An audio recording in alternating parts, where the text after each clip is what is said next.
wabarakatuh. Halo anak-anak, ketemu lagi bersama Bu Desi. Pada kesempatan kali ini, Ibu akan menerangkan tentang redoks. Ya, seperti kita ketahui, redoks merupakan akronim dari reaksi reduksi dan reaksi oksidasi. Ada 3 konsep redoks yang akan kita pelajari, yaitu yang pertama, redoks berdasarkan pengikatan dan pelepasan oksigen. Yang kedua, redoks berdasarkan penyerapan dan pelepasan elektron. Dan konsep yang ketiga, redoks berdasarkan kenaikan dan penurunan bilangan oksidasi atau biloks. Berdasarkan konsep pertama, yang disebut dengan reaksi oksidasi itu adalah reaksi pengikatan oksigen. Contoh, karbon yang berfase solid atau padat, jika bereaksi dengan gas oksigen atau O2 akan menghasilkan gas karbon dioksida. Di sini karbon mengikat oksigen menjadi CO2. Nah, reaksi pengikatan oksigen seperti ini dinamakan sebagai reaksi oksidasi. Sebaliknya, yang disebut dengan reduksi adalah reaksi pelepasan oksigen. Contohnya, karbon dioksida atau CO2 jika diuraikan dia akan membentuk karbon dan gas O2. Di sini oksigen terlepas dari karbonnya. Nah, reaksi pelepasan oksigen seperti ini dinamakan sebagai reaksi reduksi. Kemudian konsep yang kedua yang dinamakan dengan reaksi oksidasi adalah reaksi pelepasan elektron. Nah, contohnya Na yang berupa atau berwujud solid, logam Na, jika dia terionisasi akan menghasilkan ion Na+ dengan cara melepaskan satu buah elektron. Ya, reaksi ionisasi Na yaitu pelepasan satu buah elektron menjadi logam Na menjadi ion Na+. Nah, reaksi pelepasan elektronnya ini dinamakan sebagai reaksi oksidasi. Kemudian sebaliknya, reaksi reduksi adalah reaksi penyerapan elektron. Contoh, ion Na+, jika dia menyerap satu buah elektron, maka akan berubah menjadi Na yang berwujud solid atau padat. Ya. Kemudian konsep yang ketiga, yang dinamakan dengan oksidasi adalah reaksi kenaikan biloks atau bilangan oksidasi. Contoh, logam Mg ini memiliki biloks sama dengan 0. Ketika dia terionisasi, dia akan membentuk ion Mg dengan muatan 2+ dan melepaskan 2 buah elektron. Nah, Mg mengalami perubahan biloks dari 0 menjadi 2+. Ya, biloksnya mengalami kenaikan. Nah, reaksi kenaikan biloks seperti ini dinamakan sebagai reaksi oksidasi. Sebaliknya, reduksi merupakan reaksi penurunan biloks. Contohnya, ion Mg2+, jika dia menyerap elektron sebanyak 2 buah, dia akan berubah menjadi logam Mg. Di sini, biloks Mg berubah dari 2+ menjadi 0, mengalami penurunan. Nah, reaksi penurunan biloks seperti ini dinamakan sebagai reaksi reduksi. Untuk kedepannya, kita akan mempelajari biloks berdasarkan konsep yang ketiga ini ya. Nah, bagaimana kalau kita ingin menentukan biloks dari suatu unsur? Nah, untuk menentukan biloks dari suatu unsur, tidak terlepas dari yang namanya aturan biloks. Nah, apa saja aturan biloks? Yang pertama, unsur bebas, molekul unsur, dan senyawa memiliki biloks total sama dengan 0. Nah, apa saja itu unsur bebas? Kita lihat contohnya, Ananda. Contoh, Na solid, ini adalah unsur bebas.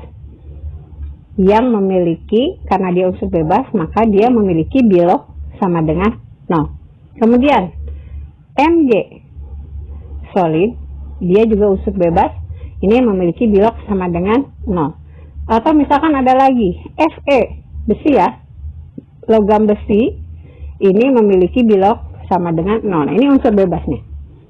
Nah, bagaimana kalau molekul unsur? Contoh, gas oksigen, O2.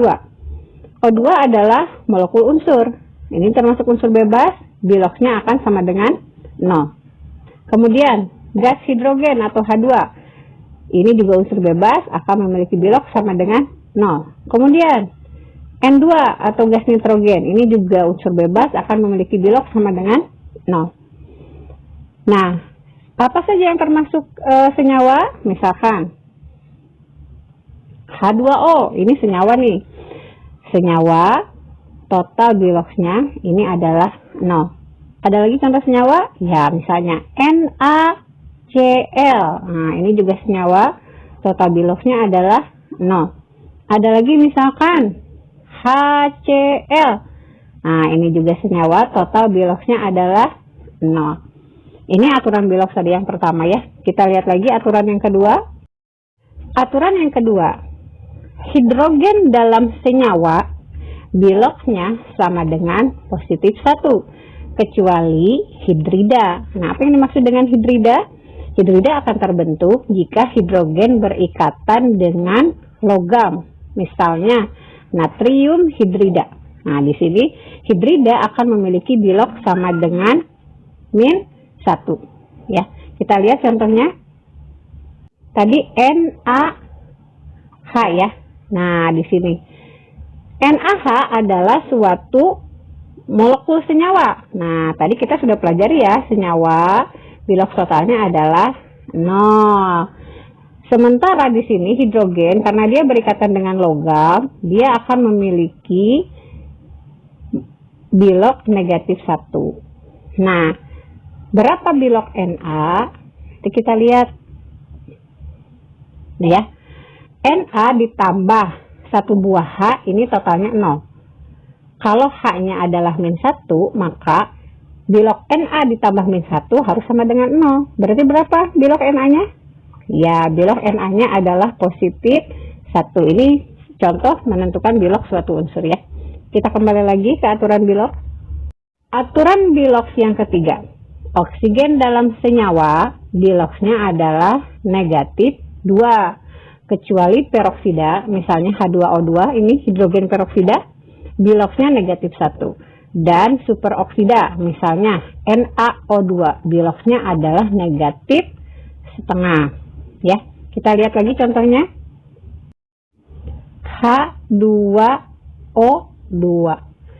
Ini adalah suatu senyawa yang memiliki bilok total sama dengan 0 ya, Ananda ya. Dari aturan bilok sebelumnya, kita tahu bahwa hidrogen dalam senyawa itu biloknya positif 1. Ini ada 2 buah H nih. 2 buah H ditambah 2 buah O, total biloknya harus sama dengan 0. Nah, dari aturan sebelumnya kita tahu 1 buah H itu biloknya positif 1. 2 kali 1 tambah 2 buah oksigen harus sama dengan 0. Maka di sini 2 kali oksigen itu sama dengan 0 dikurangi 2. Nih 2-nya Ibu pindah ruaskan ke sini ya. Jadi min. Sehingga 1 buah oksigennya adalah -2 dibagi 2, Nanda. Berapa -2 dibagi 2? Ya, tentunya jawabannya adalah negatif 1. Nah, jika oksigen memiliki bilok negatif 1, ini dinamakan sebagai peroksida. Dan zatnya disebut sebagai hidrogen peroksida. Nah, bagaimana kalau misalkan superoksida? Nah, ini Ibu contohkannya HO2 ya. HO2 ini disebut sebagai hidrogen superoksida. Kenapa sih superoksida? Nah, HO2 sebagai senyawa, seperti kita ketahui dari aturan bilok yang pertama, akan memiliki bilok total sama dengan 0. Kemudian, berdasarkan aturan bilok yang berikutnya, hidrogen dalam senyawa ini biloknya adalah positif 1. Betul kan, Ananda? Nah, 1 ditambah 2 buah O, ini harus sama dengan 0. Maka, 2 buah O ini sama dengan, satunya kita pindah ruas ya. Nah, negatif 1. Betul nggak? Sehingga O-nya adalah negatif 1 dibagi 2. Nah, jadi negatif 1/2, itu bilok dari si O-nya adalah negatif 1/2. Nah, jika O memiliki bilok negatif 1/2, ini dinamakan sebagai superoksida. Senyawanya, ini HO2, diberi nama hidrogen superoksida. Gitu ya, Nanda ya. Kita lanjut lagi ke aturan bilok. Ya, ini ya. Logam golongan 1A biloknya adalah positif 1. Contoh logamnya adalah litium atau Li, natrium atau Na, kalium atau K, rubidium atau Rb, dan cesium atau Cs ya. Kemudian aturan berikutnya, logam golongan 2A akan memiliki bilok sama dengan positif 2. Yang termasuk logam golongan 2A yaitu berilium, magnesium, kalsium, strontium, barium. Aturan bilok yang berikutnya, logam golongan 3A memiliki bilok sama dengan positif 3. Nah, contohnya adalah logam aluminium atau Al. Nah, yang terakhir, aturan bilok itu ion monoatom dan poliatom biloknya akan sesuai dengan muatannya. Maksudnya gimana? Nah, maksudnya begini. Contoh ya, fosfat atau PO4 memiliki muatan 3-min. PO4 3-min. Muatannya 3-min menunjukkan bahwa bilok totalnya juga adalah negatif 3. Begitu juga ion sulfat. Ion sulfat SO4 2-min memiliki muatan negatif 2. Artinya bilok totalnya juga negatif 2. Atau ion monoatom Ca2+. Nah, Ca2+ muatannya positif 2. Maka biloknya juga positif 2. Ini beberapa aturan bilok ya yang perlu kita pahami. Nah, dari aturan bilok ini kita bisa belajar untuk menentukan bagaimana kita menentukan bilok dari suatu unsur. Nah, ini contohnya. Tentukan bilok unsur yang digarisbawahi. Misal yang pertama adalah pada senyawa KMnO4, ini yang digarisbawahi Mn-nya ya. Nah, Ananda, KMnO4 itu adalah termasuk senyawa. Nah, dari aturan bilok yang pertama, kita tahu bahwa senyawa memiliki bilok total sama dengan 0. KMnO4 sendiri terdiri dari satu buah atom K, ditambah satu buah atom Mn, dan 4 buah atom O. Ini harus memiliki bilok total sama dengan 0. Dari aturan bilok bahwa K yang termasuk logam golongan 1A itu akan memiliki bilok positif 1. Ini kita tulis di sini positif 1. Kemudian ditambah satu buah Mn dan 4 buah O. Dari aturan bilok juga kita tahu bahwa oksigen memiliki bilok sama dengan negatif 2. Kita kalikan 4 kali negatif 2. Dijumlahkan semua, 1 tambah Mn tambah 4 kali min 2 harus sama dengan 0. Itu kalau kita hitung, 1 ditambah Mn ditambah min 8 harus sama dengan 0. Kita pindah ruaskan 8 dan 1 ya. Maka 8-nya menjadi positif, 1-nya menjadi negatif, 8 dikurangi 1 sama dengan 7. Nah, di sini bilok Mn adalah 7, positif ya. Yang kedua contohnya, bilok dari H2S2O6. Nah, yang digarisbawahi adalah S-nya. H2S2O6 ini juga merupakan suatu senyawa. Berarti bilok totalnya sama dengan 0 ya. H2S2O6 terdiri dari 2 buah H, ditambah 2 buah S dan 6 buah O, totalnya harus sama dengan 0. Dari aturan bilok kita tahu bahwa satu buah hidrogen atau hidrogen dalam senyawa itu biloknya positif 1.